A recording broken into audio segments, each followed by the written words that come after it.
সর্বনাশ হয়েছে। কেন, কি হয়েছে? কালকে ঝড়ে বড় একটা গাছ পড়েছে বলাইয়ের ভাতের হোটেলের উপর। একটা দিক পুরো ভেঙে গিয়েছে। সর্বনাশ হয়েছে? বলাইটা কোথায়? ওর কিছু হয়নি তো? না, সে তো রাত্রে বাড়িতেই ছিল।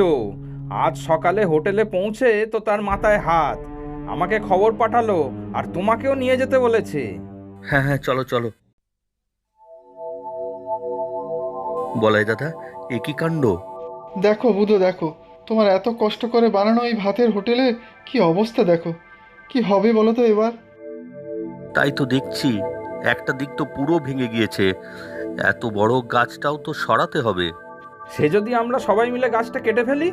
না দাদা, আগে বন দপ্তরে খবর দিতে হবে। গাছটা ওরাই কেটে নিয়ে যাবে, তারপর দেখছি। এই ভাঙা হোটেল কি আর দাঁড়াবে কখনো?